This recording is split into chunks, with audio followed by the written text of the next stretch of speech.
Hello and welcome to part 8 of the TSSI series. This is Tom O'Brien here, and we have a small panel so far here today. We have got Lexi. Do you want to say hi, Lexi? Hey. Hi, Lexi. Very polite. And Yes. Derek from Symptomatic Readiness. Say some. Hello. Yo. Okay. So last week we did all of chapter 6, and when I did the re-edit for the podcast, I realized that the last section was so incomprehensible, mainly because of my lack of understanding of certain parts. So I thought we'd give them a little rejig today and just go through it nice and quick. Derek or Lexi, do you have anything to say before we jump into section 6.5? Well, if there was confusion last time, I'm not sure it's because I don't think it was just we're because confused, you were.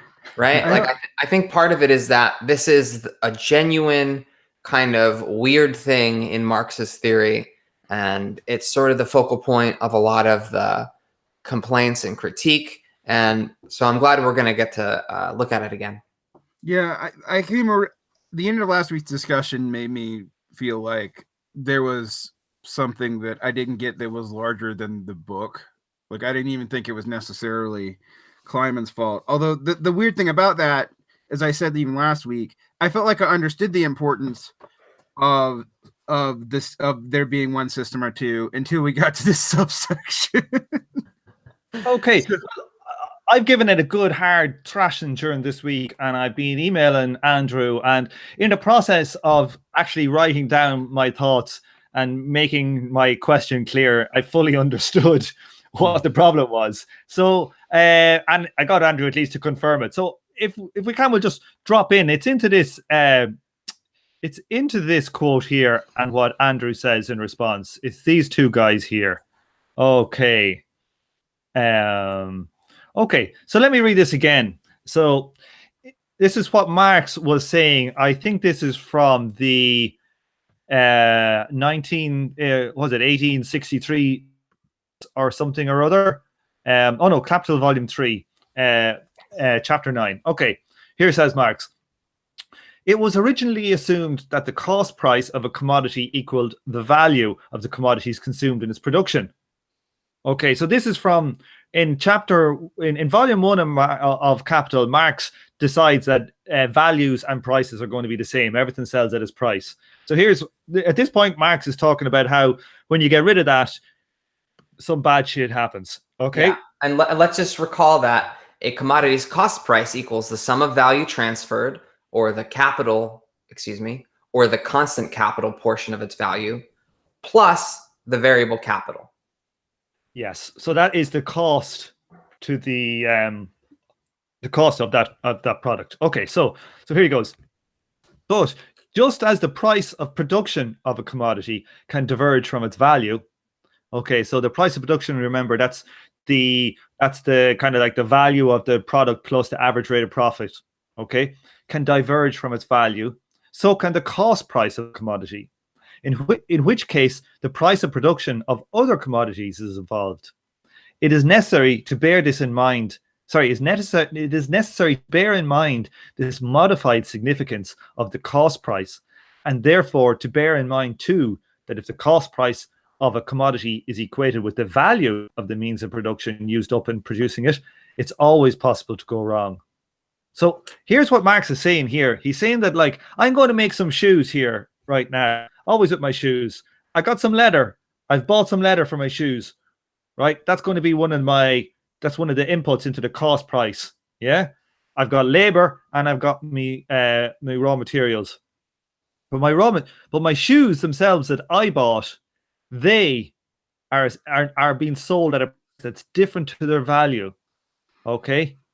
So that when we go to get so we must be careful that we're not saying that it's the value of constant capital that's going to transfer its price. It's the price of constant capital. So it's the price kind of form of value instead of like the the value. Okay, so and if you're so that's what you have to get right. And let's say that you didn't have the price. What you'd have to do is have one system with values and one system with prices, and then they go and get all fucked up. They just go off on their own in two different directions. Does that clear it up? Have I said that correctly for people? That makes sense. I like how Kleiman puts it, where he's showing Borkovich acting as if this is Marx admitting his mistake. Haha, we caught him. He knows he's fucked up. Yeah. Well, yeah, I think that was transparently. Yeah, that's a terrible, uncharitable reading. And what he's doing is being like, all right, I've been building my handy little model based off of basically bourgeois methodology. What we're going to do is relax one of these axiomatic assumptions that I was helping to build the model. So now there's. So when I do that, yeah, when you do that, you got to watch out that you're doing it correctly. That's kind of what he's saying. Yeah. Right. That makes sense. I mean, it's also whenever you have a theoretical model and you say you have to bend part of it to comport it for reality, you have to be very careful on how you bend it. Mm. Yeah, and this is extremely important because you are a capitalist, right? When you go and you buy your raw materials, what are you paying for them? You're paying money. You're not giving them some kind of abstract, socially necessary average labor token. You're giving them money. You don't care about whether it's cheap or whether it's dear. You're buying it with money. The other thing is like that. Schraffians and the like, they take that paragraph there and they interpret that as Marx saying, "Oh, look, the transformation problem doesn't work." They literally say Marx owned up to the error in the transformation problem. That's like literally what I've read a paper saying. How the hell do you get that from that? That's a very, very dodgy interpretation. One, Marx didn't know what the transformation problem would have been because it wasn't even formulated in his lifetime. So the idea it was it? No, it was, Derek. Yeah, it was that was one of the big life. It was the first thing that people were throwing. Yeah, the transformation problem was like pre-Marx, and that was like the greatest problem with classical economics. Sorry, say again, Lexi. No, I'm fucking you up. Just repeat what you said. I was going to say that, like the transformation problem was one of the key problems with classical economics prior to Marx, that they could not understand why, say, the winemaker would get a higher price for his labor than a baker would get, and this was one of the things that Marx actually solved. The transformation problem. That's what used to be called the transformation problem back in the day, and then it subsequently kind of morphed into, oh, Marx's transformation problem doesn't work. I was about to say, but to me that's an equivocation of problems because the transformation problem in classical economics isn't the same as the transformation problem people are accusing Marx of.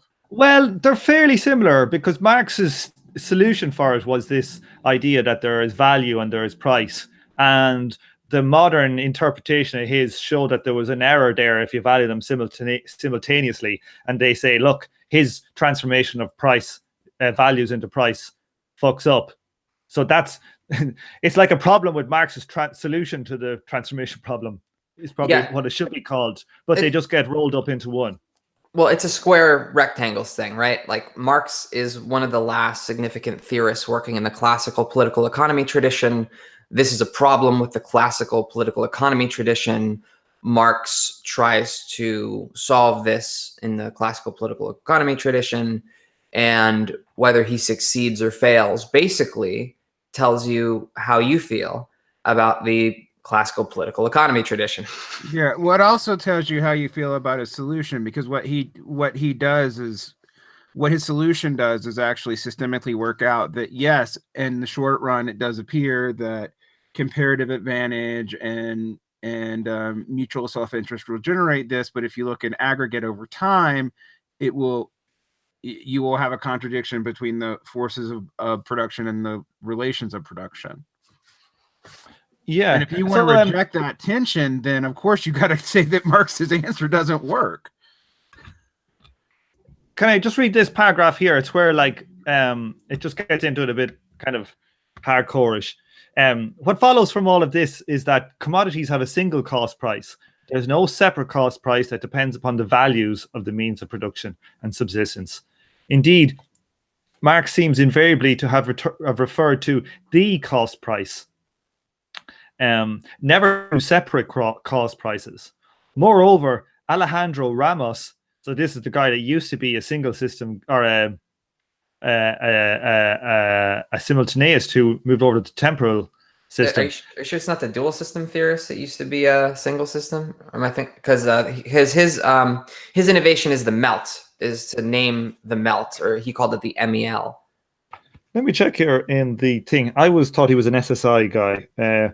Ramos. He basically coins the language around the melt. melt. Yeah, he does. Let's see, because it's interesting to just see a 39, no 13.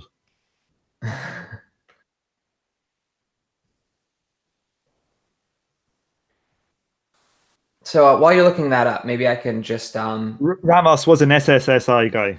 Oh, he was. Yeah. Okay. All right. In your face, let's see. In your face. Killing me. But how does this? So was he using melt as a simultaneous theorist? Yeah, the SSSI guys use melt too. That makes sense. Okay, that makes sense. Yeah. Okay. So let me just keep going. Moreover, Alejandro Ramos has called attention to a passage left out of Capital, Volume 3 by Engels, its editor, which expresses the value of a commodity as capital K plus S, that's cost price plus surplus value, and the price of a commodity as capital K plus P, cost price plus profit. Okay, so one of them is the value and one of them is the price. Okay, where one has got surplus value, another has got profit in it. Marx's use of the same symbol, capital K, in both expressions makes it especially clear that values and prices share the same cost price. Basically, the same symbol, small k, appears throughout Volume 3 as edited by Engels. That k does not represent a value magnitude in some places and a price magnitude in others, is clear from the two passages that use k in connection with both the price and the value of the commodity. That's pretty slam dunk. My God, Engels, why did you cut that out? Yeah, well, he didn't anticipate such skullduggery. Now, where was that quote you had from your man Borkiewicz? Is there a quote? It's earlier. There? Yeah, it's earlier. It's before the Marx quote, or around the Marx quote. Yeah. Okay. Was it? Maybe I'm wrong. Okay, we don't need it though. But I think that's the guts of all of that. Like, so to me, that's very clear that the dual system would, if, you know, the dual system is needed. People think the dual system is needed because, you know, the value of a commodity and the price are different. Okay. But what Marx is trying to model is reality. He's not trying to model some vague value theory or a labor theory, capitalism or something, whereby he's got a totally new price system that's just in labor hours that everybody should be using. He's not saying that.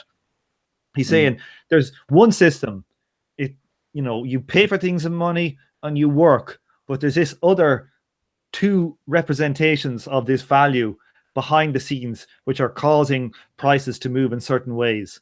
And, you know, he's trying to say that Marx was a dual system theorist is idiotic, really. But I think, you know, maybe people went towards it. Some people did, to get away from what they thought was the transformation problem.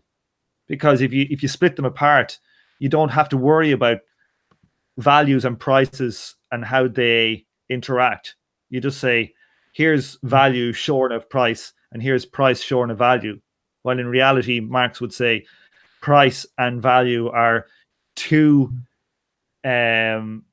expressions of the same reality. I mean, This all makes sense if you're afraid of the transformation problem for some reason. You want to just really get around it. And maybe there's some stuff about it I don't understand, stuff about commodity money, I'm not sure. But the way that Borkovich is putting this, or the way Kleiman is representing Borkovich is putting this, is really bizarre. And the idea that Sweezy could double down on this is, again, you got to wonder what Sweezy sees in Borkovich, and the transformation problem must have really haunted his dreams in order for him to adopt something like Borkovich. I like the paragraph directly after the Marx quote, and there's a little something down the line afterwards, because I think it gets down to what Kleiman believes is a specific error people are making. Yeah. The reason why Marx's critics construe this passage as an admission of error is that they fail to distinguish between the value of means of production and the sum of value advanced as capital. In the absence of that distinction, he seems to be admitting that there is a difference between the value of capital and the, quote, price of capital, a difference that leads directly to two separate value and price systems. Yet, once we distinguish between the value of inputs and the value of capital, it becomes apparent that the main function of the passage is to make the very distinction. Rather than admitting error, Marx is anticipating that readers might, quote, go wrong if they overlook the distinction, as they now have for almost a full century. Yeah. Like my problem, the whole reason why I got confused reading this passage is because of this word here, which I'll highlight. He says the sum of value advances capital. Like that kind of, I think that Andrew should have said the sum of money would make it clearer. Why is that? I mean, why would it make a difference? Yeah, well, I just think it makes it clearer that it's money and one is like value. He's saying the sum of value, which is the money, but you have to transfer that value as the price for it. I think there's a reason why. Does Kleiman think value and money are the same thing? No, they're totally different systems, right? Okay. No, they're both expressions of the same idea of value, aren't they? You have your labor value, your labor hours, and you've got price, and they're both separate forms. Money is fetishized, right? Like that's how we understand that, correct? Yeah. So money is value fetishized. That's why the fetish works. Yeah. So it'd be the But it's also a representation of value. It's not just a fetish. It's a form of value. Like but forms of value are, how do I put this? Fetishes are socially extremely real. So, yeah, I mean that's what you mean by like the reification or thingification of an abstract, that the abstract itself is a social relationship, and the thingification, if you and that's a fetish. If you say it's not merely a fetish, you actually completely undo Marx's theory, Tom. Yeah, right. yeah. No, it's a question over what a fetish yes, you is. do. Like, no, stop screaming. Stop screaming. Chapters of. It's a question of what a fetish is. Tom, and I think Tom was rolling with a kind of false consciousness fetish, as opposed to like a ideology fetish. Anyway, let's move on. Yeah, but it's an expression, like it's all. Is that not chapter 1 where he's talking about how? I'm not being precise in my words here, Derek, so don't jump down my throat. But it's like that. You have value, and you've got two kind of ways of expressing this idea of value. One is the amount of labor time in it, and price. Yeah, sure. And yeah, so that's what I'm saying here. So when he says sum of value advances capital, in the real world, you don't go with the other labor time value. You go with money. So when I was looking at the value and the value, I was just getting confused. That's all I'm trying to say there. Okay, I'm not going to put words in Kleiman's mouth, but I think the reason why he doesn't do that has to do with what I was talking about, the fetishization thing. But it would make more sense to lay readers. Like, yeah, I agree. It would. Yeah. Okay. Because yeah. Go ahead. No, because he clearly means. I mean, he clearly means the sum of value is as expressed in the sum of money that exists, somewhere as capital. Yeah. So that was just that. It was literally that word is what was throwing me. So okay, so we're good then. I think we I think well, it's interesting. Just before we stop, here is actually where, remember I was saying that some people read it as saying that it was an error. Here is explicitly, Oh, you found it. Yeah. But this is, I actually read it in papers since by some other Sharafians, who, not just these guys, but it was based on Borkovich claimed that in chapter 9 of Capital volume 3, Marx recognized that his account of the value price transform contained an error. Sweezy seconded this claim in 42, citing the following passage, that as evidence that Marx was aware of his error. Yeah, that's why I was throwing down on Sweezy. Like, Sweezy is interesting. He's like the Marxist economist of his generation, but when you look back, so much of what he proposed was wrong-headed. And this is perhaps part of why his methodology, I mean, I guess his methodology must have been wacky, and this just might be why. Yes. Right. Something wacky anyway there. I'm going to get into my conspiracy. It's a conspiracy. It's a goddamn conspiracy. Historical materialism is essentially a conspiracy. That's my point.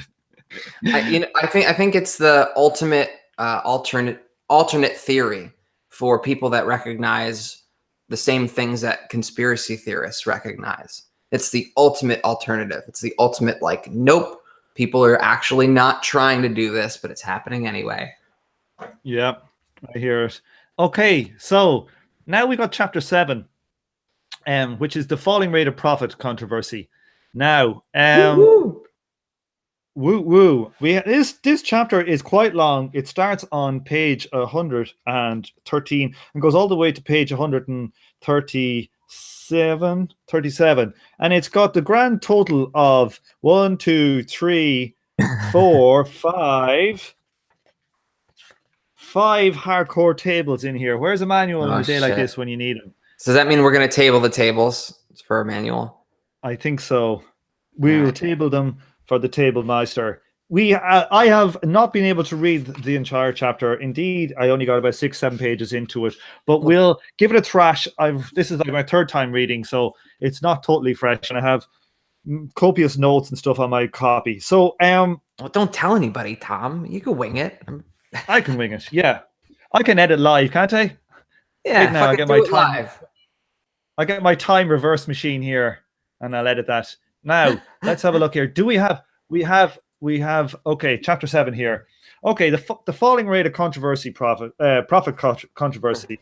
Okay, so this is basically what we've been building up to so far in all of this stuff that we've been doing.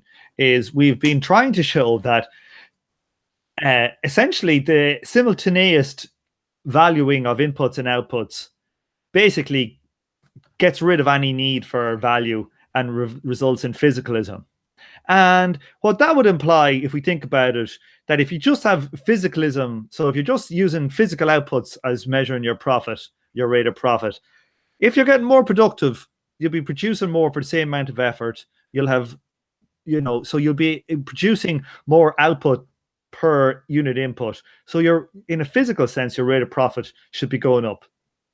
So any good introduction of new technology that increases your productivity would just, as a matter of course, lead to an increase in your physicalist rate of profit. Okay. Now, what we spent the last 5-6 chapters attacking is that simultaneous approach. And we've come to the conclusion that that's wrong-headed. Okay. And that is not what Marx is saying. And it messes everything up. So the theorems that were proved about the falling rate of profit was a big famous one by this guy called Okishio. And he was one of these simultaneous dudes. And so his theorems have to do with essentially physicalist approach, have an essentially physicalist approach. But what we're going to basically go at an attack now is that once you get rid of the simultaneous approach, that whole edifice of showing that productivity can cause the rate of profit to fall, that all falls apart. I just want to throw in a note about Okishio. Nobuo Okishio was a Pretty big deal. He was elected the president of the Japan Association of Economics and Econometrics. And he was responsible for, I mean, you know, we might not like him that much, but in addition to this, he created something that would later be called the fundamental Marxian theorem, or the Marxian fundamental theorem, which was you know, this attempt to get around Marx's formulations and reformulate Marx's theory of exploitation and the exploitation theory of profit, which we're going to get into later in the book, actually. I think, I don't know, he was a well-respected Japanese economist. And yeah, you know, like all of these, like most of the main people that are famous, you know, they're all fairly respected, even though they're wrong. That's, you know. Oh yeah, and whether nothing it's really. or Okishio, Brenner, Romer, Well, you know, Brenner. take your pick. Brenner's the guy that, like, in that list, I think I respect the most. And again, Kleinman turns to Brenner here, and this is, you know, not his best moment. I just want to read this. Robert Brenner, in 1998, the noted Marxist historian, was able to dispose of the law of the tendency of the falling rate of profit in a single footnote of a 265-page work on economic crisis and stagnation. He simply invoked the Okishio theorem, and for good measure, common sense. Marx's theory of the fall of the rate of profit flies in the face of common sense, for if, as Marx himself seemed to take for granted, capitalists adopt technical changes that raise their own rate of profit, it seems intuitively obvious that the ultimate result of their innovation can only be to raise the average rate of profit. Formal proofs of this result can be found in N. Okishio as well as in J. Romer. So, again, if there was any doubt that Robert Brenner was an analytical Marxist, he carries all the same Schraffian expectations that Marx is just, you know, like an incoherent crock into his work, despite the fact that he does fabulous work. And let that be a let him be an example for people that think that, you know, if one major part of someone's work is wrong, then they can't do anything relevant. That's a decent contribution. Brenner's economic history, and even, you know, the way he tried to model the change in agrarian economies, that's all pretty valuable stuff. However, wow, dead wrong. Yeah, just to mention about where he talks about common sense. I really love this Marx quote. I put it as a cover on an episode from a couple of years ago, but here it is. I'll put it on the screen there. All science would be superfluous if the outward appearance and the essence of things directly coincided. You know, that's, you know, yeah. only Marx can come up with these goddamn motherfucking quotes. Well, unbelievable. That's one of the things I was thinking when I was reading that. Although I do have to say that's a common Aristotelian kind of notion about science, and it's directly counter to the empiricist expectations that a lot of people have about science today. But it is it is perhaps the first notion of science. Yeah, no, I'm sure he's been heavily influenced, and the idea is not his, but it's just an excellent way of encapsulating it. And I just put it in there because common sense, you know, when you get into technical things, is a bad thing to fall back on. No, it's an incredible piece of scientific philosophical wisdom that is readily ignored by almost everyone that fucking loves science today. Yeah, when we talk about formal materialism versus empiricist materialism, which is a fine point, but it matters in the studies of metaphysics, and that's formal materialism. And it's really important to grasp, because when people like, say, Alain Sokal say science is just common sense methodologized, I want to choke them to death. Yeah. Although much love to Alan Sokal. Thanks for all the fun. Yeah. Gotta admit, I'm a fan of his. Yeah. I like that book except for the part if you read the Sokol hoax book, he's good on everything else, but his first chapter defines science, and it made me throw the book across the room and kick it. Yeah, he's not doing himself any favors there. But problematic fave, Alan Sokal. Derek, do you have a lot of rage? Yes. Not only against the machine, but within other ragers as well. Rage against the humans. Rage against pretty much everything. Yeah, rage against everything existing. So let me just read this quote here. This is from Robin Hannell. I went to interview Robin Hannell a few years ago, and I was so tired I couldn't do the interview, and I had to like cancel it with him, and he never responded to me again. So if you're listening, Robert, this one's for you. Robin, it's Robin, isn't it? Yes. Okay. So got his name wrong. Well, no, he's definitely not coming back. The most recent such dismissal as of this writing is that of Hannell, a radical economist. He's a guy who came up with participatory economics with the guy who ran ZNet. Michael Albert. Them two boys together did participatory economics. Oh, wow. He's really shooting himself in the foot by not coming on the foremost Marxist science podcast. Goddamn straight, Lexi, you tell him. Now, so here's a quote. Despite a number of attempts by diehard Marxists, that's us lads, during the 1970s and 1980s to rescue the falling rate of profit crisis theory from being relegated to the dustbin of history by the Okishio theorem, by the end of the century, virtually all open-minded political economists recognized that this supposed internal contradiction within capitalism had been nothing more than a lengthy intellectual red herring. There you go. So, like, the thing is, if the simultaneous were right, they would be right, but I don't think they are.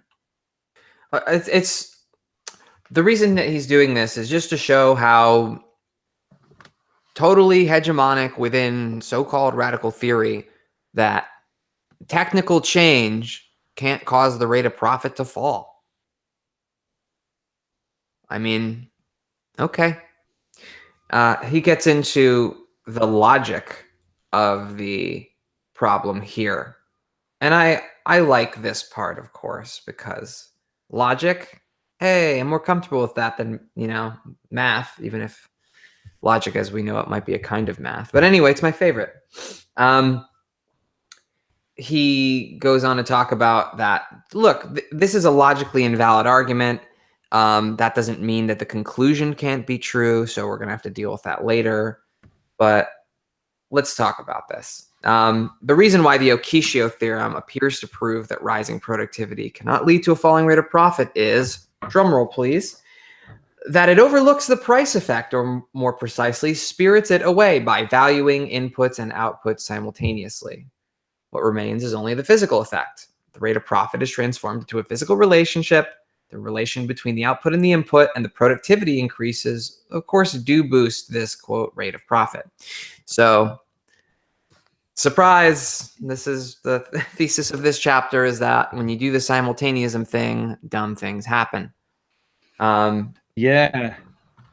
So it's like throughout this book, we see again and again and again and again and again and again and again and again, it's this simultaneous thing. There is nearly no other problem. And I am convinced that they adopt the simultaneous thing because they themselves couldn't figure out what to do with the transformation problem.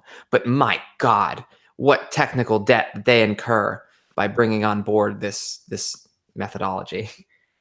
Yes. Let's have a look here at what Borkovich had to say.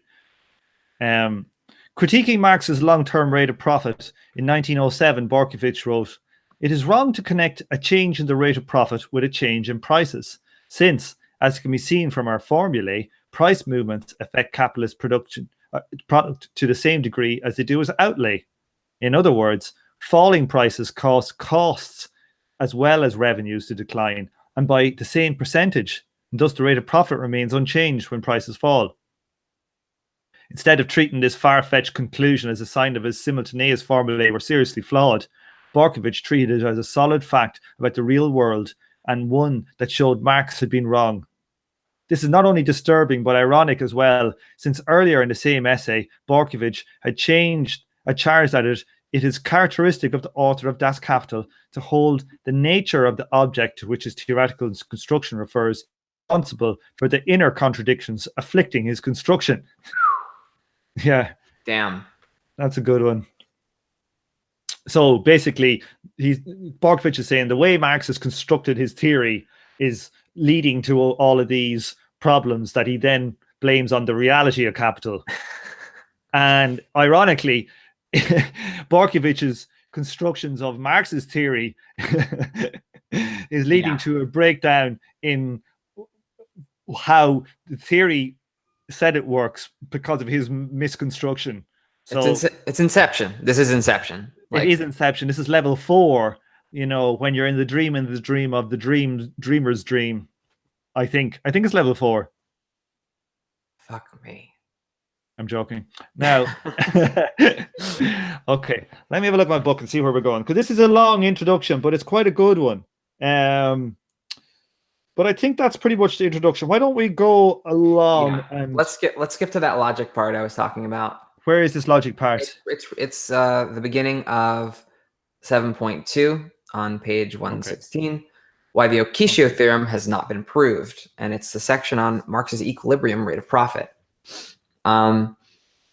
Just the very first part I like very much because it explains why these appeals to common sense are just uncharacteristically sloppy for a lot of these people. And I'm saying uncharacteristically, I'm being very charitable. You know, I know Brenner's pretty awesome.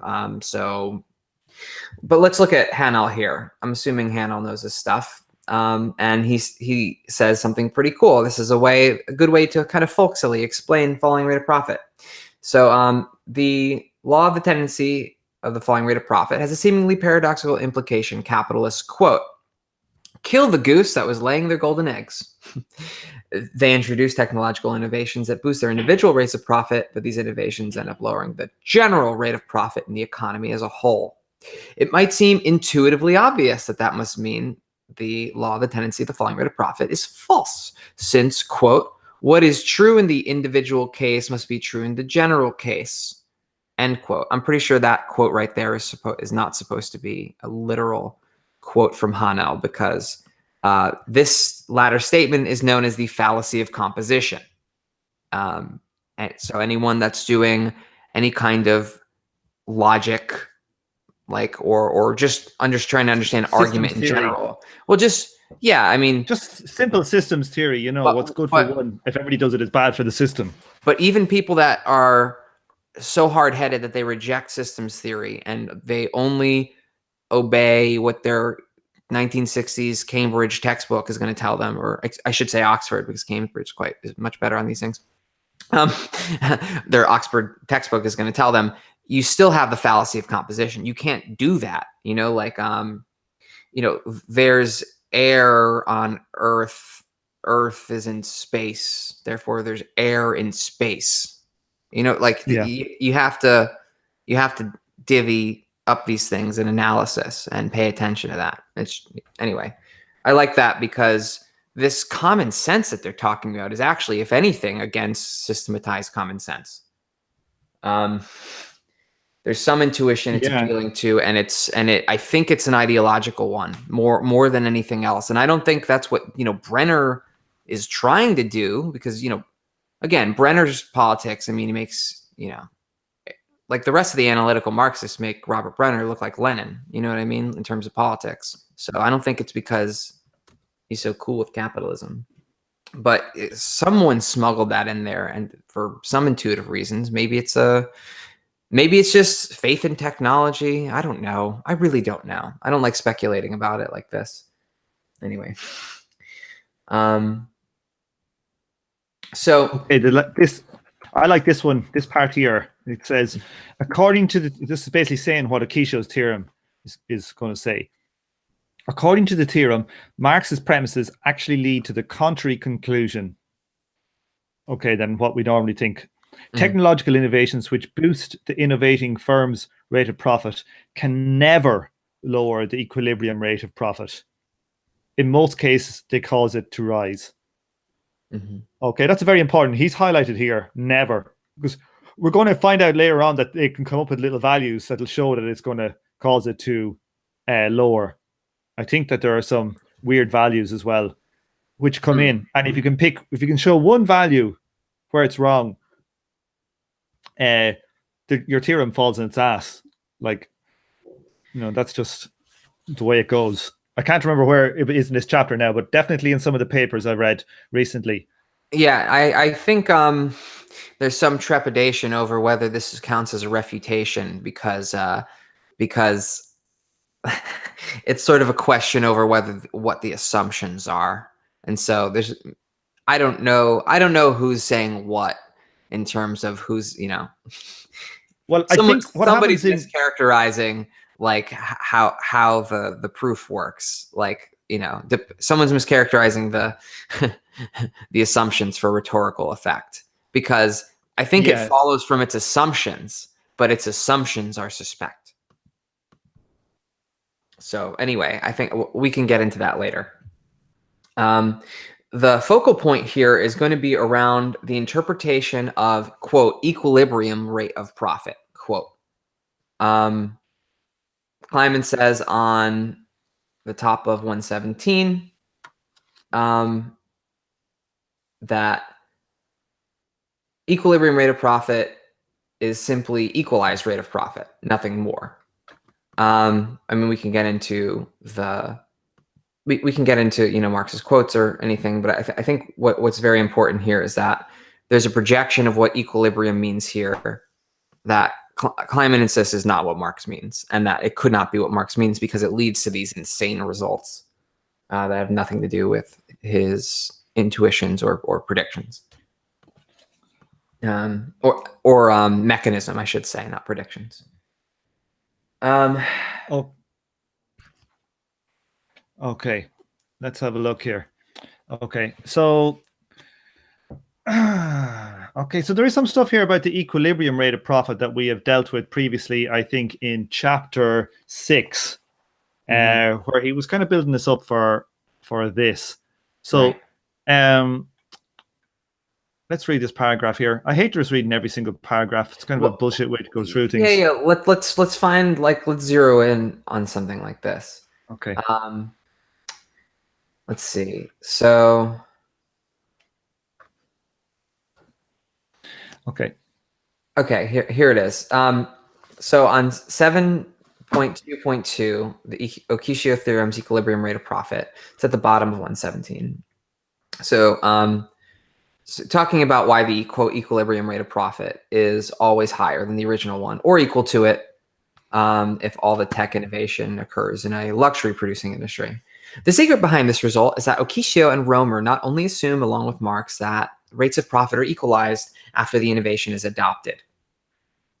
They also take the liberty of equalizing the input and output prices. Their equilibrium, quote, rate of profit, in other words, is the simultaneous or static equilibrium rate, a rate that spirits away the disinflationary or deflationary effect of technological change. So again, it appears not only are they doing the regular thing of equalizing input and output prices, but also then, I'm sorry. Anyway. Yeah, no, that's true. Yeah. That's true. I think it's just that, actually. So cut that out. It's just that. It's again just that. They're not only assuming what Marx has assumed, that the rates of profit would equalize, but then they're doing simultaneism. Okay. They're doing simultaneism. They're doing simultaneous. Okay, let's read from the previous section. There's a quote from Marx when he talks about the law. Okay, I think it's kind of important when we get to understanding this equilibrium rate.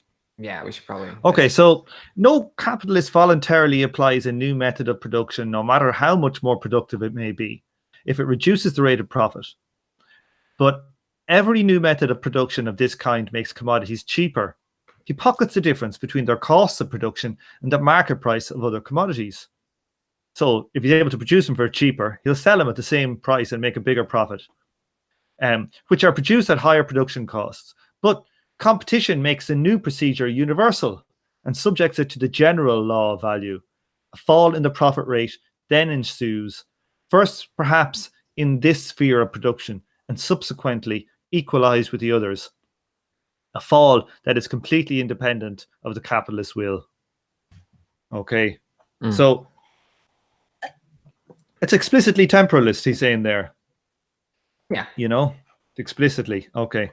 So yeah, I think that's fair. I wanted to zoom in on the part where Kleiman is saying that the Okishio theorem is like it's logically inconsistent. Top of 118. Okay. Let's see. This one. Okay, so the theorem falls on its own terms as well. That right. one, is it? It's that paragraph. So I'm going to read that. Okay. It is true that if the rate of profit is equalized, then firms in all industries obtain the average rate of profit and sell their output at its average price, aka price of production.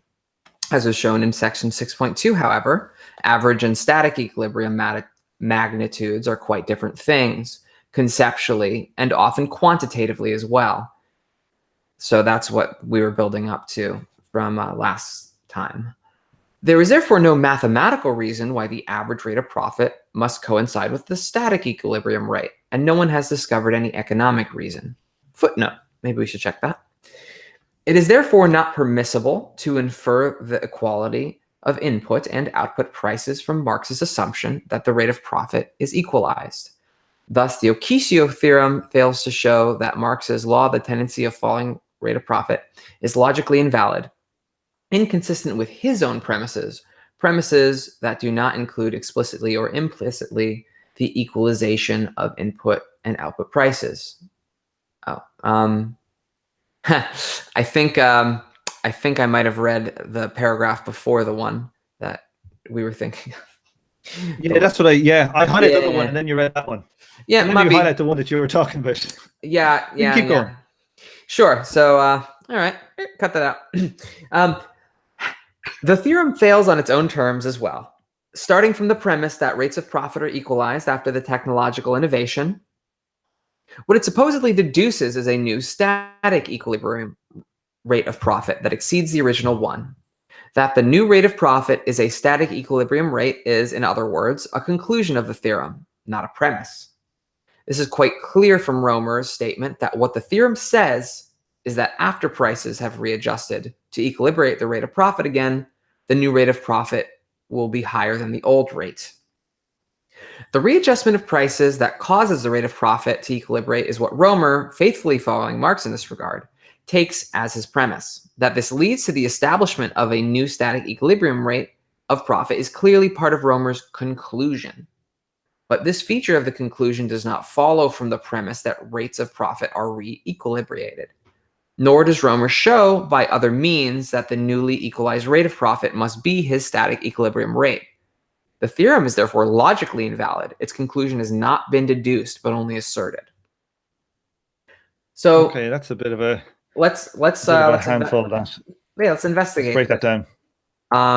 Derek, you haven't talked in a while. What do you think of that?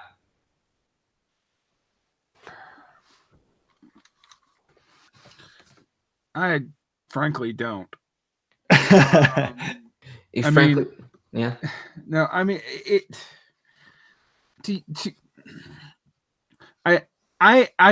What I felt honestly is I couldn't get a grasp enough on the Okishio theorem to really talk about this as a point of critique for the law of tangential rate of profit, the fall. I understand other critiques of it better, and I think Kleiman has actually fought them pretty clearly in the past. Particularly when you don't take the law of the tangential rate of profit, the fall, to mean that there's going to be a clean immiseration theory. But I just don't really know what the Okishio theorem has at stake here, and frankly, as we talk about it, my eyes glaze over, which is why I haven't said much. Because I would feel like I would have to know more than this present. I'm not saying that that Kleiman is misrepresenting it at all, but I think I'd have to know more than this presentation of it to really talk about if there's something that's not being included or whatnot. Otherwise, I just kind of have to take it at face value. Yeah, I guess you know, if you take a Marxian economics class, you derive the Okishio theorem. You know, you can do this. You can go through it step by step. It is logically consistent in this regard. Kleiman is actually, yeah. I think what he's saying here is that, you know, he's assuming that after you have after you have a new technology come in, he is saying that they're assuming afterwards you value outputs and inputs. Well, so and that's an assumption and not a proof. So that's what he's trying to say. So I think some people would think that this is a dishonest way of putting it. And I was saying maybe someone was misrepresenting, but this is actually touching on a fairly important debate in philosophy over whether your methodological like premises are up for debate. And so I think someone like Romer doesn't think that that premise is up for debate, and someone like Kleiman does.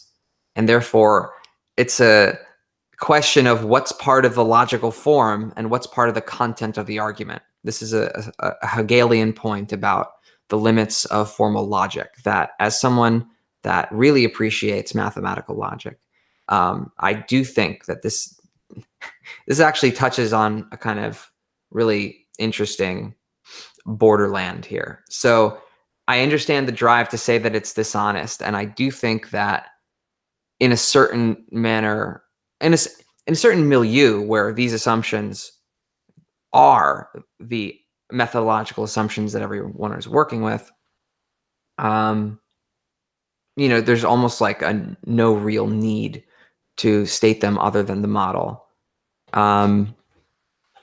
So Kleiman is basically just saying that this assumption is so contentious that it's a missing premise in the argument, where I think probably when they're deriving the theorem, they have the that. Do they consciously think that they must consciously be going through it like that? Anyway, I think he's trying to make the sense. I think he's trying. It does totally. I think he's trying to make the statement that they just assume willy-nilly that it's equalize inputs and outputs, and he's saying, well, that's an assumption. Yeah, and you can't make say you prove something when you don't actually list your assumptions, especially if one of the assumptions means that it's logically incoherent with how Marx set it out. Yeah, you know. Yeah, I agree with that. I mean, the thing is, one does feel like there's an axiom at stake here that isn't stated as an axiom. Yeah, or just a step that's assumed that. Well, I mean, yeah, but when you're trying to say that Marx's, he's trying to say that Marx's theory of this is incoherent, right? So they're not just saying that. They're not saying that when we set up our system like this, that theorem that this doesn't happen. They're saying that Marx is saying this. What Marx said was wrong. Well, Kleiman is saying that you're making the assumption you can just willy-nilly go there, and that's a logical step in and of itself. Right. And that step needs to be proved. And Kleiman is saying, look, that step has never been proved. In fact, when you look at what Marx says, it's the opposite. You can't make that step. So it's illogical on its own basis. So if you take this in terms of like formal Aristotelian logic, what you're doing is you're sneaking what should be a premise into an axiom, so you don't have to prove it. Yeah. So as an economist, I can see why this is just a proof. Yeah, this is just a proof for an economist. Whereas as someone who's thinking logically, like just from a more abstract standpoint, that does seem to be a smuggled in assumption. I was actually listening to an economist justify that this methodological, not this particular, not the Okishio theorem, but I was doing some other research on the way economists responded to, like, say, Steve Keen's book and whatever. And I think it was a guy named Chris Auld. And he was talking about how this methodology of just taking assumptions that you know to be empirically false to generate a model and then finding out how that model could be true with empirically afterwards, even though the model assumptions are nuts, is basic across the board economic methodology. Yeah, I get that. And they do that, and that the economists know that too. They know the assumptions are not valid, but they're doing it to generate a simple model so that they could find something to then empirically test. And that makes sense, kind of, when you're doing something like econometrics. But when you're trying to disprove logical consistency, that's a completely bad faith methodology. So it's taking a methodology that kind of makes sense in one field of study and applying it to another field of study in a way that it really doesn't make sense. So I guess I do have more to say about this than that. I have been studying up on it, but I just came away going is this a problem of two completely different worlds not knowing how to talk to each other? Like the world of neoclassical economics versus classical economics, and the gulf shall never be met. Yeah. I guess I trust that these people are stating their assumptions mathematically, if not, otherwise. Yeah, but if they state in mathematical, but the thing is, part of what's at stake here is not a mathematical argument, and that's right. The important thing here is really, is it a representation of Marx? But I think at this point, it follows from its assumptions, but the assumptions don't model Marx. Right, but it's claiming that the assumptions do model Marx, and that's where that fails. Well, is it? I was actually one of the things I was trying to look up, because there seems to be a Marxist interpretation, like Marxist uses of the Okishio theorem and like non-Marxist uses of the Okishio theorem, which confuses the crap out of me. Very interesting. So like, there's explicitly Straffian models, and then there's Marxist models, and then there's Marxist responses to the Marxist models. And I went through. Love it. So what I did to try to simplify this, because I have a book on this and I just tried to read it and it made my eyes glaze over and I wanted to die. Because I frankly just did not have the econometric skills to follow what the hell they were doing. So I went to the source of all universal knowledge, Wikipedia, read that, and then read all the links. All right. And I still felt like I didn't understand it. Like I didn't understand if there were multiple things going on here that I didn't really get. Like if there is, I know this is deduced from Marx, but if there, and I know there are Marxists. I interviewed a Marxist who really took this Okishio stuff seriously. But I don't know that all the people who use this actually are interested, are actually Marxist, as some of them are actually just using us as confirmationists of bourgeois assumptions, our neoclassical assumptions about the tendency of the red profit, the fall, being disproven, and thus we can move on to marginalism entirely. And so there just becomes this question for me, is how, like, is this an internal enemy or an external enemy for for Marx? Yeah, so I think the next section gets into some of the internal critiques of Okishio. Right. So, but I mean, I really do feel like, I remember Douglas Lane told me once that this book was completely friendly to as an introduction to Marx, and I'm rereading this. Yeah. That's a lie. Like, if this is your introduction to, I mean, you can understand it maybe, but the thing is, like, you can't really speak to what it's speaking to unless you're pretty grounded in a very niche subset of technical economics. I think that's the maybe biggest problem of the book, is you wonder who it's directed towards, because it does some really good bare bones explication of Marxist theory, and then goes to these high level debates that but I feel like it is like a summation of a person's life in defense of a certain element of Marxist theory, i.e., that it is internally consistent, and it is a summation of that work, but that work is background in battles that most people just wouldn't understand. Yeah. All right. That's fair. As someone that makes a bunch of media basically for myself that other people like to happen to enjoy, I can vibe with that, and I appreciate me too. I mean, we understand. Like, I end up being obsessed over certain elements of Marxist theory that are kind of my own personal hobby horses. But at the same, me and my love of the Creek of the Goethe program, for example. But at the same token, like, if I was to write a book about that, it could be the summation of my battles on the internet or with other scholars or whatever. In this case, it's other scholars. But I don't know that it would necessarily even be a good introduction to the Critique of the Goethe program. And that's not a criticism of this. The criticism of this book is not so much in the book itself, but the way people have tried to use it. Because I really don't know exactly what's at stake with the Okishio theorem, except that I came away feeling like it could be self-consistent, but it can't be right about Marx, and it doesn't prove. And like, you have to prove the decline, the tangential decline rate of profits in another way. Like, that's all I got out of that. So, like, upon reevaluating, it appears that there are two assumptions. It's the simultaneous valuation, but also the assumption of equilibrium rates of profit. So this is really like a contentious interpretation of Marx. Right. And to be fair, those are both neoclassical assumptions, not classical assumptions. So it feels like you're reading them back into Marx anyway, but they are assumed in general in the field of economics right now.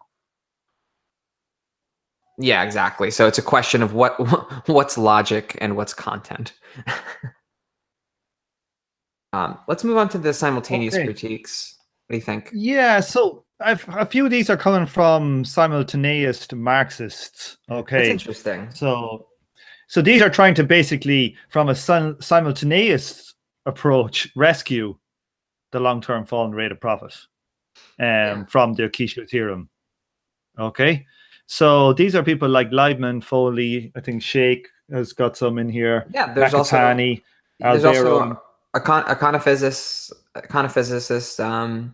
Farjon and Mashover. Mackover, yeah. I'm totally fucking up everyone's name. Farjun and Mackover. Thanks. Flying the flag for Europe here. Now, okay, so let's have a look here. So, like, I think basically these are, it seems to be like they just slightly changed the Okishio theorem's assumptions and improved something slightly different. Okay. A number of works critiquing the Okishio theorem from within the simultaneous framework have shown that the physicalist rate of profit can fall for a variety of reasons. Yet these works do not vindicate Marx's long-term falling rate of profit, since they do not show that a rate of profit can fall because labor becomes more productive. Okay, so these are kind of ways to show that, look, the physical rate of profit can fall, but due to other things, they're trying to defend it by, getting a bit of sellotape and a bit of blue tack and, tying a few bits of baling twine and, When I see theorists I respect do this, it makes me very nervous. Yeah. I actually think, look, there's a hole somewhere.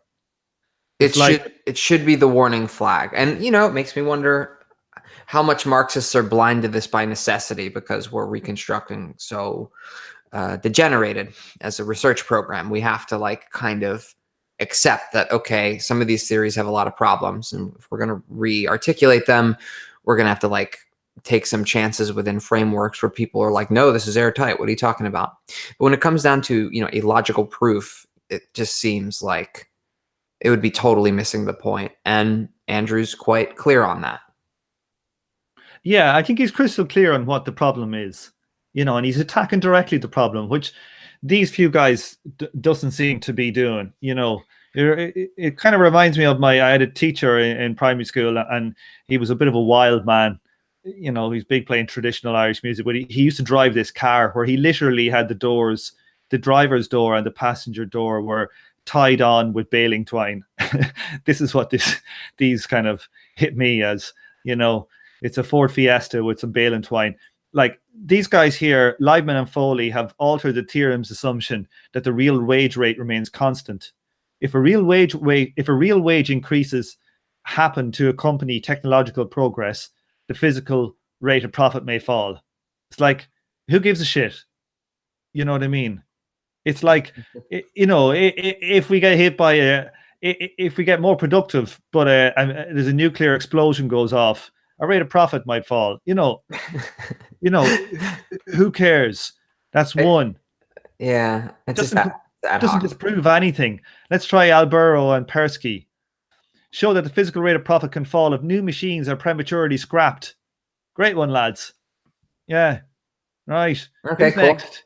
Who's next? Sorry. I'm being a bit pithy here. Okay. Marx and Okishio assume that innovations are adopted voluntarily because they raise the innovator's rate of profit. Sheikh and Nakatani assume the opposite. Innovation in their models is a defensive response to cutthroat competition. The technologies that firms adopt are not those that yield the highest rate of profit given current prices and wages, but those which will best allow them to survive when cutthroat competition in the industry forces down the price of product. Adoption of such technologies can cause the physical rate of profit to fall, but since it falls because the new technologies are less, not more productive. What? Yeah, these models do not vindicate the LTR, the long-term falling rate of profit. I mean, hold on a second. That doesn't make sense. It doesn't make any sense. Just move on. But you got to wonder though, why doesn't that? Is Anwar Sheikh really, not? People are grasping. They're grasping. No, I don't know. I don't know. When I see a sentence like that, I really got to check the source material, and I wonder if his new work is sensitive to the same objection or vulnerable to the same objection. I think his work has changed substantially over the years. I think he was trying to come up with any type of a way to shore up Marx, and probably came up with a load of different weird and wacky ways. Fella, you just come up with one, you write a paper, and then you go, maybe not. So let's not be too harsh on them. But they don't seem like they're attacking the actual problem at all. Yeah. So here's one that I was just reading when you and Derek were going on your discussion there about the previous bit. I was trying to read this, clear this one in my head. So let's give this, I'll read this bit out loud, because this is the guys who I kind of want to study soon enough. So I just wanted to see what Andrew says about it here, because I think seems to give this some proper respect. Okay. It has often been suggested that the physicalist implications of the Okishio theorem can be circumvented by abandoning its and Marx's assumption that the rate of profit is equalized after technological innovation occurs. In the absence of a uniform rate of profit, supposedly anything can happen. Okay. Yet Arjun and Mackover, who studied this possibility very carefully, came to the contrary conclusion. There are definite laws governing the distribution of rates of profit.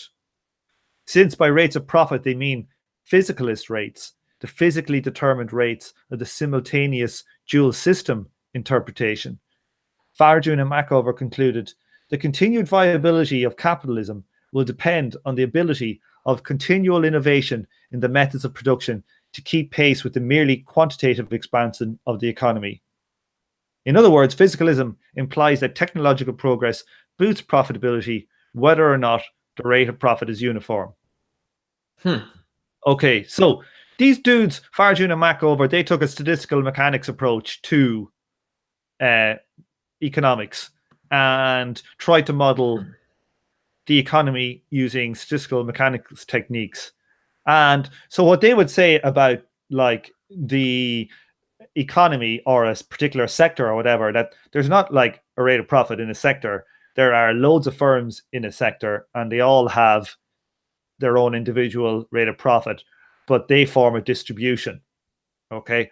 And what Farjun and Mackover would say is that there are laws which influence the rates, the distribution of the rate of profit, as opposed to the average, say. Their laws are about the distribution. Okay. Now, this bit here I find a little bit confusing. Since by rates of profit they meant physical rates, the physically determined rates of the simultaneous dual system. Okay, so the physically determined rates of profit. Farage and McGraw concluded the continued viability of capitalism will depend on the ability of continual innovation in the means of production to keep pace with the merely quantitative expansion of the economy. Now, I don't know about that. Like, why couldn't it just keep going forever with no productivity increases? It doesn't seem really. I don't see why. Well, can we say this in different language? What the continued viability? So this is saying the continued viability of capitalism. So if capitalism is going to keep going, right? If it's gonna keep going, right? It'll depend on the ability for increase productivity to keep pace with the quantitative expansion of the economy. So the merely quantitative expansion of the economy is the vague phrase in question, because that merely does a lot of weird work. So I would really need a lot more context to understand what the fuck's going on there. I mean, it does seem the continued viability of capitalism would depend on its ability to grow production. I don't think that would be, but that merely quantitative is either superfluous verbiage or... okay, I think I know what he's saying. I think he's just saying that it just needs to expand to survive. That's all he's saying. But I mean, that seems fine, but you know, what is meant there by merely quantitative? And I mean, also, I would really doubt that Farjan and Machover or their followers, the people that are elaborating on their work would agree with the simultaneous dual system characterization. The thing that dual system, maybe, I don't know. The thing that really strikes me as hard to believe is that people that are afraid of averages, like regular economic averages in general, like the econophysicists, they're sort of allergic to this. They're like, that's a garbage concept. There's no average. That these people would then go and equalize input and output prices in equilibrium. You know, like that is just that would be unfathomable to me. Okay, yeah, I think Andrew is making a kind of a. I don't think we can get into this too much because we should ask Andrew about it, because I think what Andrew's saying is that, well, or maybe we should ask Farjan and Machover about it. Yeah. That's that. I think this is such a side note in such a long book. I think we have I could ask someone about it. The point being here that Andrew thinks that essentially some of the assumptions in Farjan and Machover's work end up making them physicalists, and therefore, they would say that the distribution of profit will be affected by productivity. So I'm confused by that too, since I just looked them up. Right. And a lot of their work seems to be based on probability and probabilism. And exactly. Statistical mechanical approach. Yeah, and stochasticity and economic equilibrium and stuff. And that seems not conceptually consistent. So yeah, I think we should just go on from this. But I don't think we're going to get to any kind of We're just understand what I think he's trying to say here now. Whether that's right or wrong, we're not going to solve it. Probably no. And I think we'll have to park it and say that look, we're going to have to study what Farjan and Machover did to even properly make to figure out whether Andrew is correct here or not. I know that we have antagonist 1DZ is saying that, and here that there's a mistake in the book here, that he's wrong. And I know antagonist is a kind of an expert in that work of Farjan and Machover. So fair enough, it could easily be a mistake here, but I don't think it really matters for the rest of the chapter too much. Yeah, but I all I wanted to point out about this is that we're going to be looking into this work later, so we're going to be able to tell for ourselves whether that's a fair representation. Because, you know, in a lot of these characterizations, I'm thinking to myself, did this person really do that? And if Andrew doesn't like quote enough, you know, I have some doubt. Like with Brenner, I know he's not. I know he's representing Brenner fairly. Yeah, and actually with Sweezy, he's representing him fairly too. Yes. So like it does make me tend to think that we can kind of trust him, but when I look up certain things that seem highly inconsistent, I don't know if people's ideas have changed or what. So I think there's just decisions that they make in their models that Andrew believe logically and mathematically are equivalent to physicalism, and that would be the contentious claim. And so I think we can move on from here. All right, let's move. Yeah. Go ahead. Yeah. No, I think that Andrew would disagree with Farjun and Mac over his theory, but I think that he would definitely respect the theory as a work of economics. Put it that way. I hope so. I think so. I'll ask him explicitly, but you know, as in, like, I'm sure he like thinks they're wrong and will fight and argue with it, but I don't, you know, like I think he would have respect for them as I mean, he calls say, Robin theorists. Handel out here, right? And I know that he said nice things about other things that Handel's done. You know, Handel, yeah, not Handel. Handel was, you know, a composer. Handel. Yeah. You need to get your handles right. Sorry. Get a handle on your handles, Derek. Oh my god. Excuse me. I should be a rapper. Let me make sure I actually said that right. Yeah, that was quite Eminem of me there. That was pretty good. Yeah. Now Your regular rock him.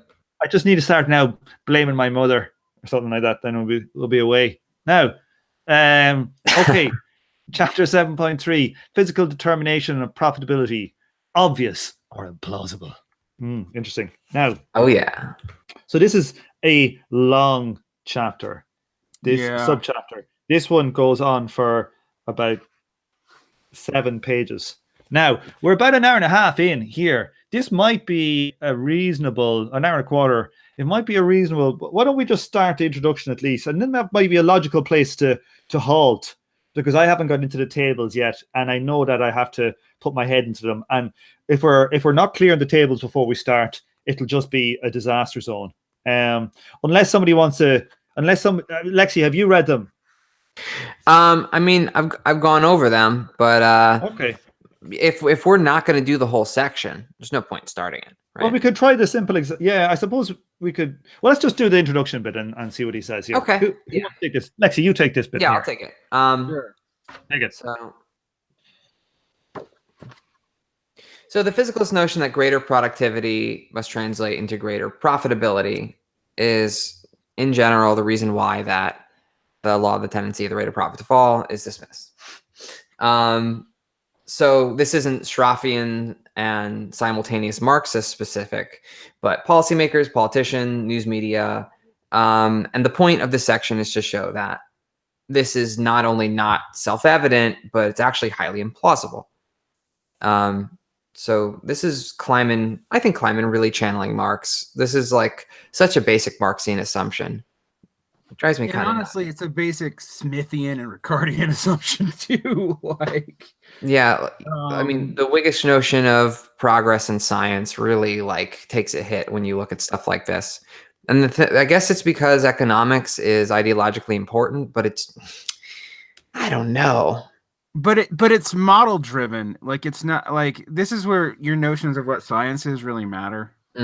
Because since it's model driven, and almost entirely model driven, and yeah, like 80% of economics is actually empirical econometrics, to be frank, as it currently exists. But those empirical econometrics are based on assumptions that are being applied. And I actually was trying to argue with an economist about this because I was thinking about education theory, and this will make more sense in a second.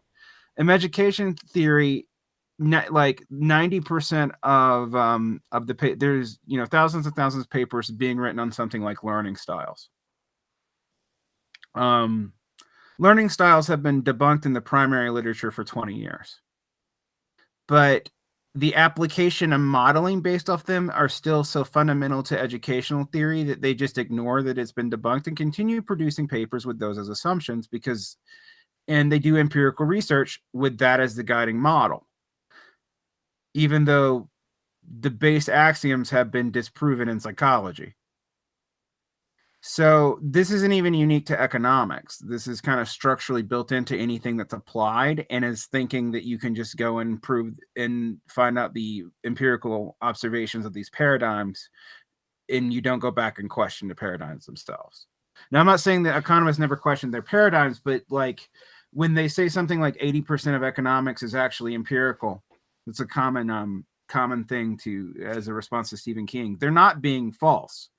It's just empiricism by itself is as good as the paradigms in which you are using to interpret your observations. So, yeah, and it's it's a good as your model, right. If your model's you flawed, you can have empirics that back up your model, but it can still be a shitty model. Your model might be right 60% of the time, and if you're a gambler trying to play roulette, you're a billionaire. But when it comes to economic prediction, that might be next to useless, or physics. Yeah. You know what I mean? Yeah, I mean, my favorite example of this historically, Lexi, will make you understand this. If you were applying Ptolemaic astronomy into until the 20th century, your prediction accuracy was going to be higher than heliocentric astronomy. Wait, until the 20th century. Because the bad model had been empirically reified with all sorts of completely false ad hoc excuses, that it was predictably more consistent than the true model was. That's pretty great. Like, yeah. They had so many different extra ellipses and everything going on that it was better than like Newton. Yeah, it was. It was Wow. it was more predictively accurate than trying to apply Newton, and you didn't fix that till the 20th century. That's so cool. I mean, so when you know that, it makes a lot of research paradigm failures make a lot more sense. Yeah, Cockshot had a recent video, a couple of videos on that. Did you watch them, Derek? Yeah, I mean, my hatred of Cockshot is limited to the fact that occasionally he makes very valid points.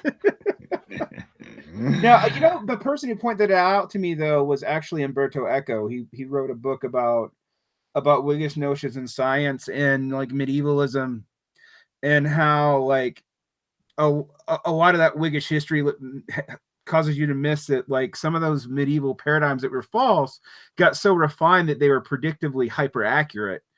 And then he was using that to make a point about our paradigms, because sometimes we're just ad hoc refining a paradigm that's bad to the point that it looks like it's completely consistent because we keep on adding ad hoc assumptions.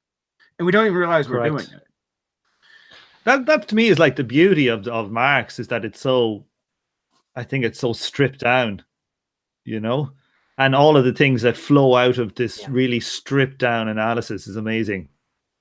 No, I mean, nearly everything. Start with just commodities, really. I mean, like, that's and value, and and maybe workers and and capitalists, and that's it. And everything flows out of it. So but even workers and capitalists, he doesn't define, actually, which is kind of fascinating. He describes, but he doesn't define them. It's actually interesting when you deal with Marx how few axioms there are. There are some, but they're not many. Yeah, that's I think when Grossman is defending Hayek's methodology in his book, and he's kind of praising this, bourgeois method, that a lot of people say Marx was simply critiquing. He wasn't trying to do it. He's not an economist. That's so, that's a vulgar reading. He's just a critic. Like, they're really not doing justice to like how powerfully Marx wields what you might say are the master's tools. Like, he makes such a good scientific theory, like using that bourgeois way of spelling things out, that it makes you think, maybe it doesn't matter the class nature of this kind of scientific inquiry if it works this well. Anyway, let's continue. Okay, well, we have a look at this first table. I think this table is fairly easy. Yeah. You want me to break it down? Let's break it down, motherfuckers. Right. All right. Let's look at, bring it up here and let's have a look. Table 7.1, the first of many beautiful tables. Okay. So we're going to start out here with a one sector core and economy. Now, and we're going to be plowing in all our capital back in, fixed capital. Okay. Everything's going to get used up, I think, either in wages. Let me see. Is there any wages even in this one? Okay. Okay, yeah, so there's no wages. Farm workers and farm owners don't even eat anything. They're just sitting there planting each year. Okay. And we start off here with seed corn, which is 64 seed corns. And now we're going to, so what is NP? NP is going to be our net product. So that's going to be our surplus. Okay. So then we have our corn output is 80. Okay. So our output's 80. We've got 16 left over. And here we got our physical rate of profit, which is going to be the surplus over the product, over SC, which is this, our seed. Okay, so we're going to be measuring our basically our seed profit rate, if you want to put it like that, or physical rate of profit. So our first rate's going to be 25%. Second rate's going to be 20. So then it goes to 80, and we're going to 20, and we're going to have 25% this year. Okay. Okay. So the first 2 years they fly along, and we increase our labor at the same rate as we increase our seed corn. Okay. So the rate of profit is going to be 25% again. Okay. Let's read what he says here now. The economy is growing, but there's no productivity growth. Output per unit of living labor and output per unit of corn input remain unchanged. So, okay. Now, in year 3 and 4, technological progress commences. The net product now increases by 50% a year, while employment no longer increases. Okay. 100 hours of living labor are performed each year. Okay. So let's have a look. We have 100 hours go from here. So we got our C capital is 100. Now, what's it saying increases? The net product increases by 50%. Right. Okay, so instead of that being,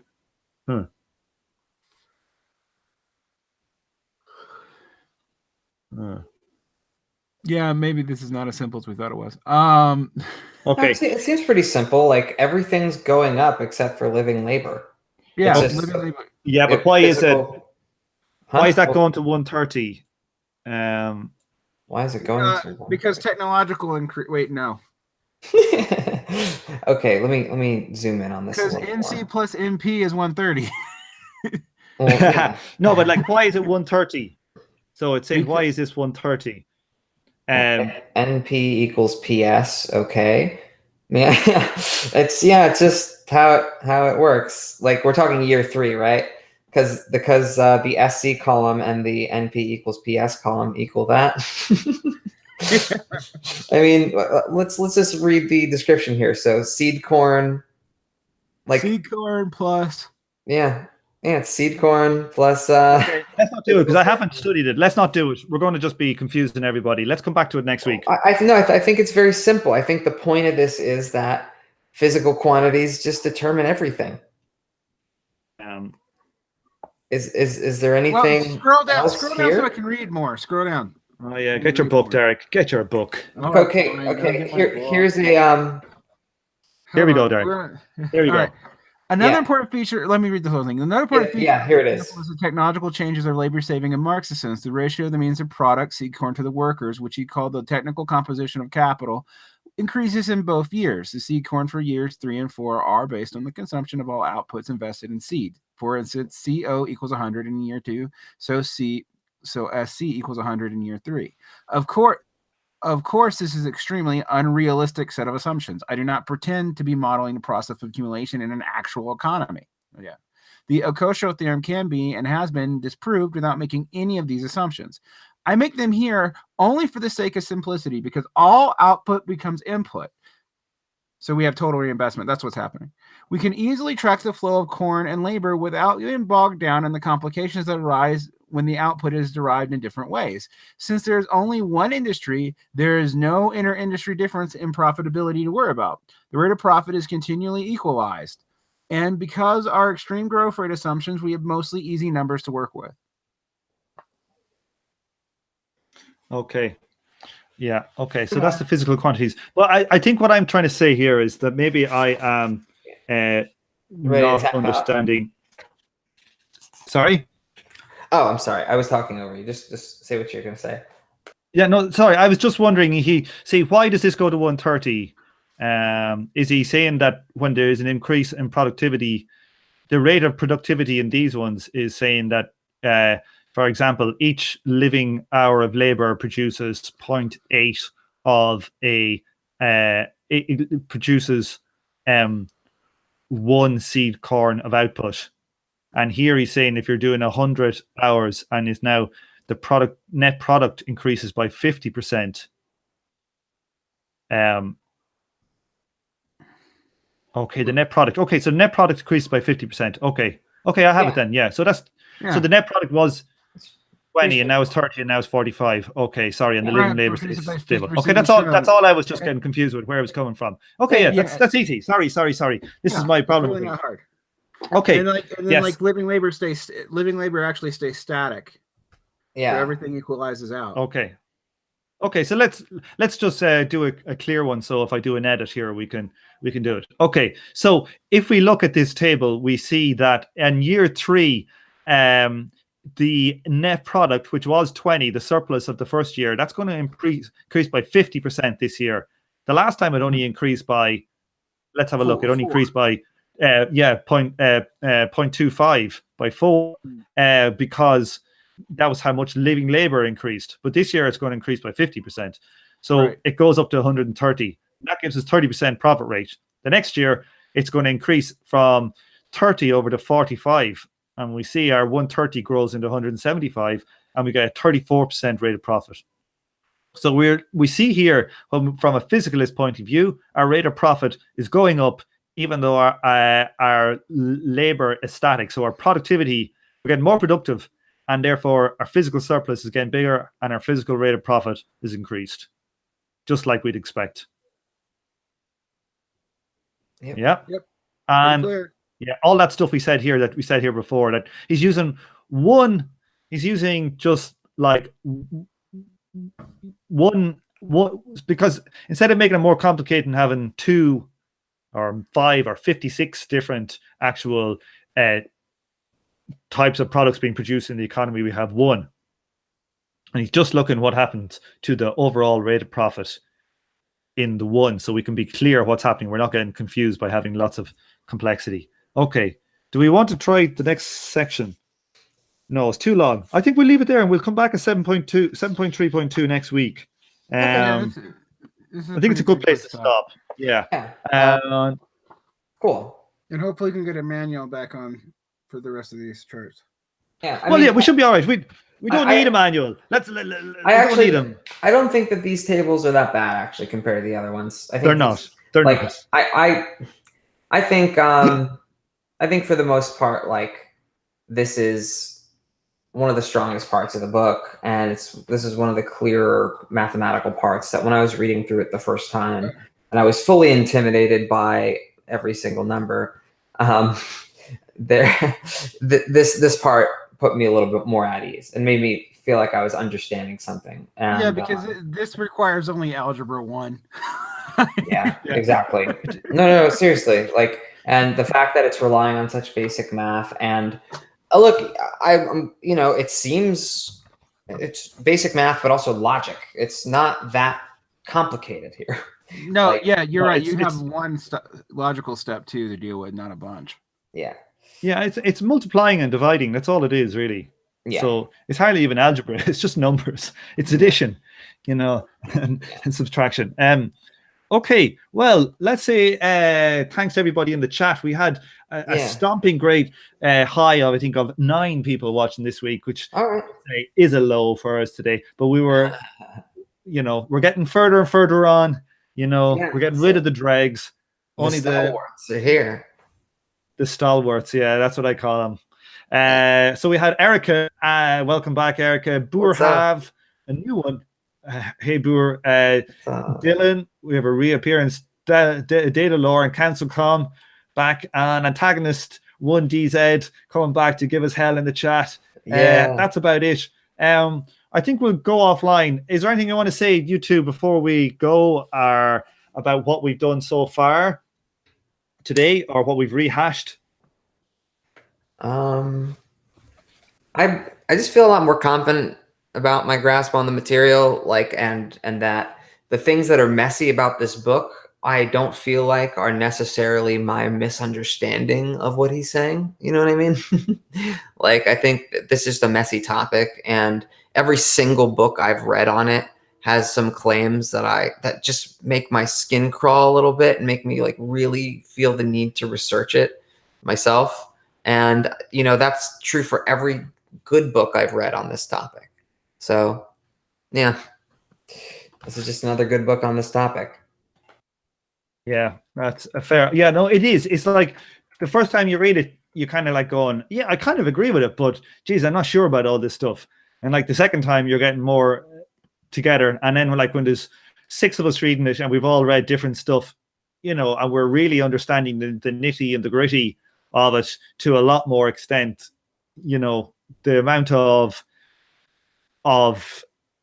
impact it's making on our opinions, I think, is much stronger. And I'm more convincing, to be honest. Yeah, I mean, the temporal stuff to me is more and more irrefutably like, this is, if there is any bourgeois assumption in all of science, it is simultaneous valuation. Yeah. It's the death knell for Marxist economics, that is. It is the form of bourgeois ideology. It is in one axiom. It is the bourgeois conceit. It is the fetish. It is the fetish. Like I struggle to think of a more basic one. Like this simple notion of progress. More stuff means, you know, more good, but made mathematical. Yeah, there's, I don't know. I wonder how much, when it was first conceived as a way of doing it, were they aware that would get rid of it would lead to physicalism. It'd be interesting, wouldn't it? It'd be interesting to know if they knew what they were doing when they did it. Yeah, like, or did they realize it over time and then went with it? Or yeah, I tend to think it's the latter. I mean, yeah. I wouldn't know. There's no way to know. Well, maybe there is a way to know if we could read all of them. Yeah, and also for the journal statement, like, because even if you read all of them, you'd have to know if they were putting all their assumptions in their work. But I kind of highly doubt they would, because physicalism seems so transparently false. Well, yeah, but it's hidden physicalism, isn't it? It's hidden. Well, to us, physicalism seems transparently false. To most economists, I mean, not just most Marxists. All right. Like, if you were to say, because marginalism's like not physicalism, so, you know, like, that's quite true, actually. Yeah, it's a very much more subjective and about, you know, relative like scarcity. So I mean, so if your way out of Marxism or marginalism is physicalism, and everybody immediately goes, well, physicalism, that's transparently dumb. I'm not saying that everybody would think that physicalism is transparently dumb, but most economists would. So if they got there, that there'd be a lot of incentive to hide that they got there. So I agree with Tom on that, but I don't know that they would have started off with that assumption, because it would have been so laughed out of the room. Yeah, to be fair, they did start off as Marxists, so I mean, well, yeah, they were already laughed out of the room. Did everybody start off as, like, Schaffer didn't start off as a Marxist though? Well, Schaffer knew a bunch of, you know what? I got to look into this. I know Schaffer was a leftist, but I don't know if he was a Marxist. Although, I mean, I've heard people tell me that Wittgenstein was a secret Marxist because Schaffer, and then I'm like, but Schaffer was wrong. So let's see. He Looking studied in it his up. hometown, graduated the local university on work on inflation in Italy. I think he's a social No. democrat. he was tutored by a future president of the Italian Republic, studied at LSE. Knew Gramsci, but was also into Alfred Marshall. Yeah. So Marshall was a utility theorist. He was the granddaddy of it, wasn't he? Yeah, he's a granddaddy of classical utility theory. okay, so you know what? Here's the guy that would call himself a neo-Ricardian. Yeah, This is he's him. a Ricardian. Yes. Yeah. He's an explicit the- Ricardian. So let's stick to political economy, but take a step back from Marx. And also was Keynesian sympathetic. So what do you call it then? It's interesting, Derek, when you said there about the neoclassicals, and they have, it's not they're not physicalists. They have their marginal utility. It's more a subjective supply and demand stuff. Right, they're subjectivist. When we're just thinking about MMT, they have their whole kind of, it's not a theory of value, but their kind of theory of price is a buffer stock. They have this idea of buffer stock all the way through it. It's like a post-Keynesian way of putting subjectivity into it without it sounding subjective. Yeah, it's one of my the MMT's rhyming this. I know it's not monetrism. I know that. Not accusing it of being that before I say this, because I know people are going to say I'm calling MMT monetrism. It's not the same thing remotely, but that it kind of rhymes with it on some kind of subjectivity basis has always been one of my reasons for being skeptical. One of my reasons for not totally discounting it is the actual flows of imperial powers, the way they've used currency. Right. Yeah, exactly. So like I'm always torn on what I actually think is going on there. And also, if we're completely honest, Tom, we have to admit that like MMT's not, I mean, not to say it's not self-consistent, but like MMTers do not agree on how reconcilable it is with other economic theories. That's all. Like, depending on who I read, it changes how I feel about that, because they feel differently about it. Yeah, sure. It's like any school, there will be arguments in there. But I just thought I'd throw it in as an aside, about hidden assumptions and stuff like this. Yeah, there's hidden assumptions everywhere. I mean, like, look, the hidden assumption in Marx that we still really debate about is how Hegelian it actually is. Yeah, that's a big deal. Weirdly. Yeah, I've come to the conclusion that it's pretty Hegelian, but that the smart things in Hegel you can kind of articulate, in you can kind of like reconstruct in better ways. But it doesn't actually. I think it's Hegelian in methodology, but doesn't say. But I've come to the conclusion it doesn't actually have Hegelian teleology in it. Yeah, I think that's fair enough. At least in the anyway.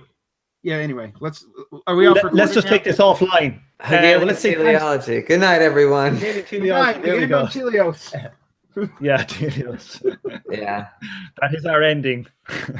It is pre-baked. Thank you very much for joining us today. An edited version will appear in some distant future part of time. Good luck now. See you next time. Bye.